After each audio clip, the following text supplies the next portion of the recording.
Números, capítulo 9.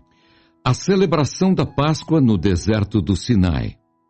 E falou o Senhor a Moisés no deserto do Sinai, no segundo ano da sua saída da terra do Egito, no primeiro mês, dizendo: que os filhos de Israel celebrem a Páscoa a seu tempo determinado. No dia 14 desse mês, pela tarde, a seu tempo determinado, a celebrareis. Segundo todos os seus estatutos e segundo todos os seus ritos, a celebrareis. Disse, pois, Moisés aos filhos de Israel que celebrassem a Páscoa. Então, celebraram a Páscoa no dia 14 do primeiro mês, pela tarde, no deserto do Sinai, conforme tudo o que o Senhor ordenara a Moisés. Assim fizeram os filhos de Israel. Segunda celebração para os ausentes e os imundos. E houve alguns que estavam imundos pelo corpo de um homem morto, e no mesmo dia não podiam celebrar a Páscoa, pelo que se chegaram perante Moisés e perante Arão, aquele mesmo dia. E aqueles homens disseram-lhe: imundos estamos nós pelo corpo de um homem morto, porque seríamos privados de oferecer a oferta do Senhor a seu tempo determinado no meio dos filhos de Israel. E disse-lhes Moisés: esperai e ouvirei o que o Senhor vos ordenará. Então falou o Senhor a Moisés, dizendo: fala aos filhos de Israel, dizendo: quando alguém entre vós, ou entre as vossas gerações, for imundo por corpo morto, ou se achar em jornada longe de vós, contudo, ainda celebrará a Páscoa ao Senhor.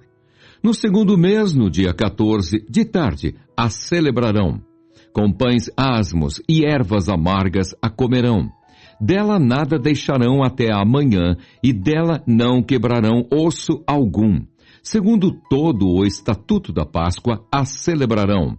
Porém, quando um homem for limpo e não estiver de caminho e deixar de celebrar a Páscoa, tal alma do seu povo será extirpada. Porquanto não ofereceu a oferta do Senhor a seu tempo determinado, tal homem levará o seu pecado. E quando um estrangeiro peregrinar entre vós, e também celebrar a Páscoa ao Senhor, segundo o estatuto da Páscoa, e segundo o seu rito, assim a celebrará. Um mesmo estatuto haverá para vós, assim para o estrangeiro, como para o natural da terra. A nuvem guiando a marcha dos israelitas. E no dia de levantar o tabernáculo, a nuvem cobriu o tabernáculo sobre a tenda do testemunho. E à tarde estava sobre o tabernáculo como uma aparência de fogo até a manhã. Assim era de contínua, a nuvem o cobria e de noite havia aparência de fogo.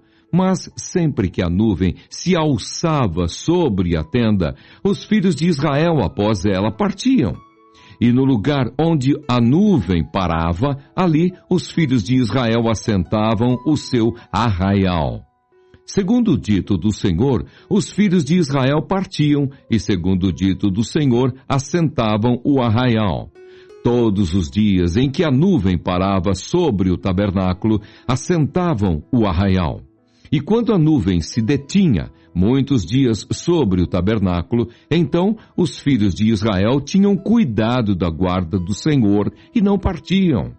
E era que quando a nuvem poucos dias estava sobre o tabernáculo, segundo o dito do Senhor, se alojavam, e segundo o dito do Senhor, partiam. Porém, era que, quando a nuvem desde a tarde até a manhã ficava ali, e a nuvem se alçava pela manhã, então partiam.